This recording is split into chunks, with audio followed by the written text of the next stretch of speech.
This is the BG's Talk Show.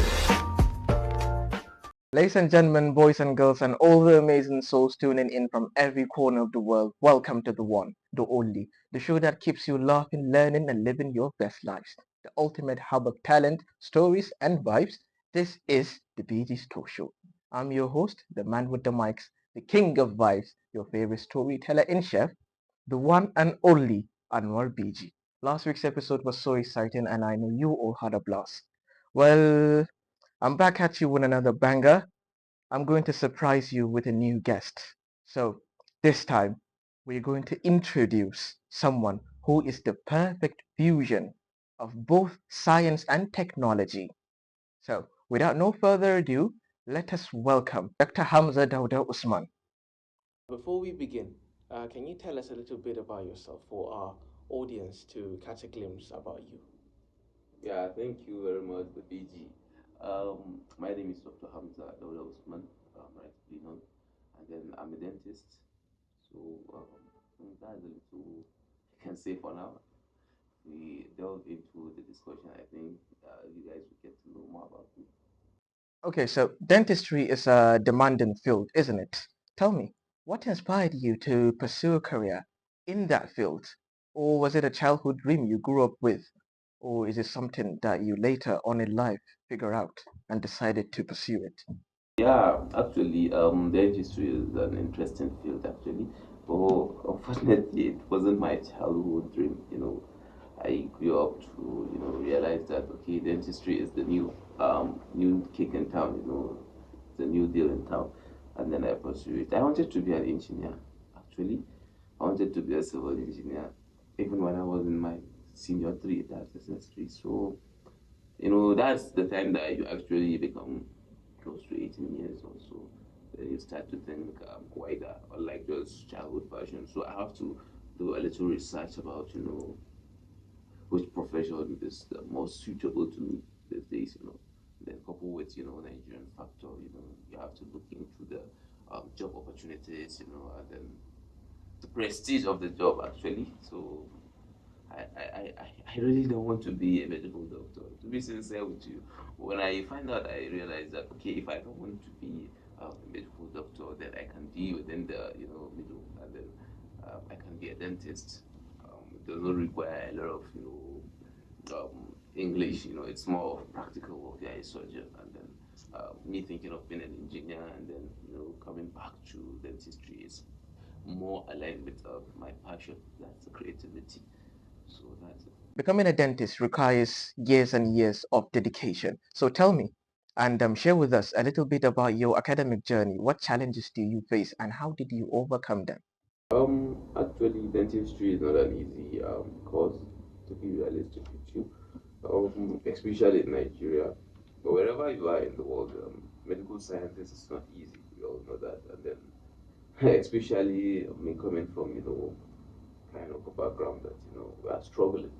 So it's not easy financially to sponsor the education, adequately. It's not easy. So coupled with the fact that I have to study hard, you might all this things together, you find it, it's just something that we'll just laugh it off when we remember. Um, Academically, well, I've never failed any of my exams. That's it. Never failed any of my exams. I cleared all my papers to the last paper. But it's definitely challenging. It's definitely challenging. The most interesting part is that you know we all say you have to know yourself in medical school, and then I got to know myself earlier than others, and then I really find it quite easier than others. If I say it's easy, it's a lie, but quite easier than a lot. So that's it.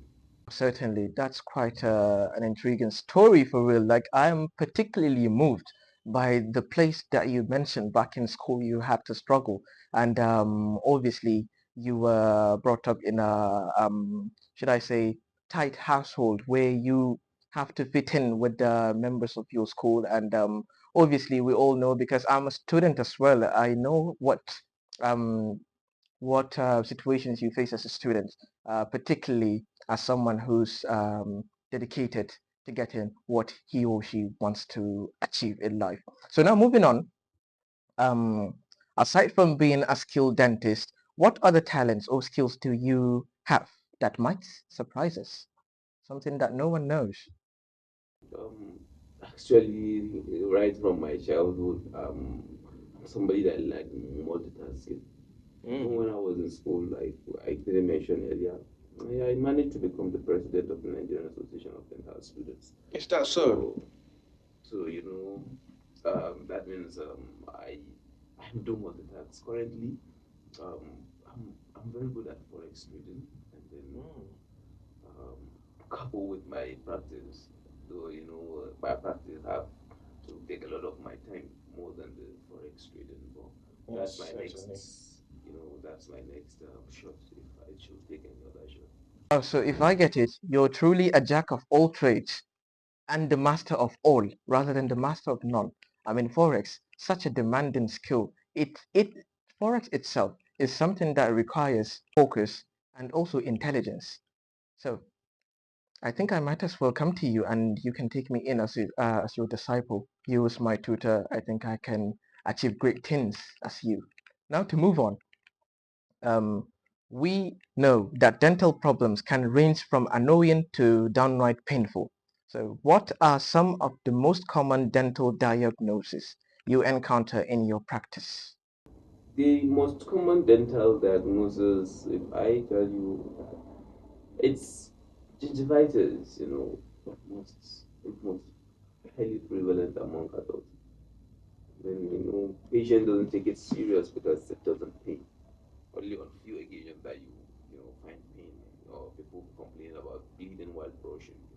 So that's the most common diagnosis. Certainly, Dr. Hamza, that is really, really, really informative. I'm very much sure listeners out there are nodding their heads right now. Now, let us talk about dental quackery, shall we? Um, it sounds both scary and dangerous. What exactly is it, and how do you prevent it? And also, how prevalent is it in our society? I know dental quackery. So first of all, you need to understand what quackery is all about. Any person that is not licensed to do anything, whether he's an architect, an engineer, wherever, it's quackery. And then we all know what quackery leads to. Mm. Um, at the end of the day, if you're attended by a quack, usually the result might seem not harmful in the beginning, but at the end, if you are not lucky, you might be the scapegoat. So actually, dental quackery it's prevalent, especially in our region here, that's northern Nigeria. Um, a lot of unqualified people to open clinics and to a lot of CEOs calling themselves dentists. Um, it's quite embarrassing.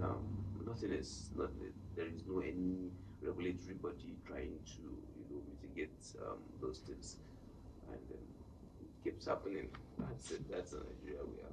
Yeah, I see. Very well. Um, and also, for someone who might not know what to look out for, what are the red flags of a fake or unqualified dentist? Well, an unqualified dentist, you know, should we call them unqualified dentists or other health professionals? If you are talking about unqualified dentists, maybe somebody who failed his exam and then she wasn't able to secure medicine license, or other people who call themselves dentists and they are not dentists. So the first red flag is those doctors, let me not call them doctors, those personnel Yeah. become uneasy when you start asking them questions Mm. about it themselves. You will see it in their face. They become uneasy. Okay, They become sir. anxious. Yeah, anxious. Sir, please, are you a doctor? It's going to be a very hard question for them. And then, secondly, there is no any doctor today in Nigeria that cannot provide with a copy of his license on his phone, Mm. because we all operate on digital license now. Annual licenses are digital, so any person that cannot provide you with his digital license on the MPCN profile is not a doctor. He's a quack. Certainly. Well, that's very, very lovely. And finally, and sadly, as our session is coming to an end, what golden piece of advice would you give to anyone listening to this right now um, to keep their dental health in check and also to take care of their teeth in a proper way? What would that be? We always do this, and then we always try to promote oral health, Mhm. the radio station, podcast, and the rest. And then, quite right, we are getting it. People are turning up for their routine dental hygiene. The first and foremost advice we give people is toothbrushing. I keep repeating toothbrushing because that's the most effective way to maintain your oral health. It's very simple and most effective. Um, Using soft toothbrush, then fluoridated toothpaste with coupled with um, a great technique like proper brushing technique. Then you see professionals for professional mouthwashing every 6 months. Highly recommended. And then my plea to the society in general is you see all these almajiris in town and the rest, and then this basic thing, this simple thing they can't do. It's quite embarrassing, and then you see billionaires all around, moving around, you know, keep doing a lot of other necessary things, and then we call it philanthropy. We can distribute toothbrushes, basic toothbrushes. I think it's more than 100 naira per piece.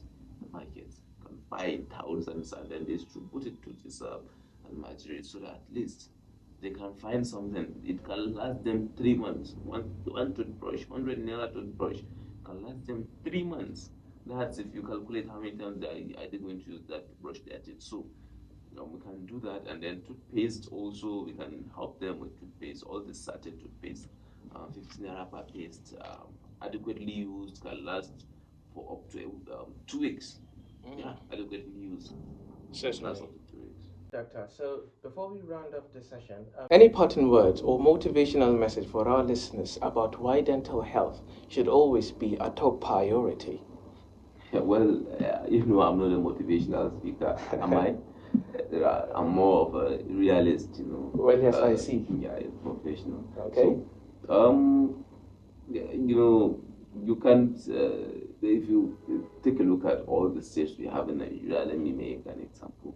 They all have a gate, and those gates are adorned. You will see they'll put their cultural landmarks and cultural artifacts and the rest, beautifying the gate that welcome to the state, welcome to the state. Okay, and then it gives you an impression of what you are going to meet in that state, whether we like it or not. Mouth is the gateway to the stomach or to the body system. Whatever you think is going either the kidney, the liver, the lungs, the whatever, the mouth is the gateway to wherever you think in your body system. So if you don't take care of it and then it looks unhealthy, definitely it has the potential of affecting all those other organs that you see. Because everything that will go in, it will carry the dirt and get So through the liver. you have to take care of your oral health.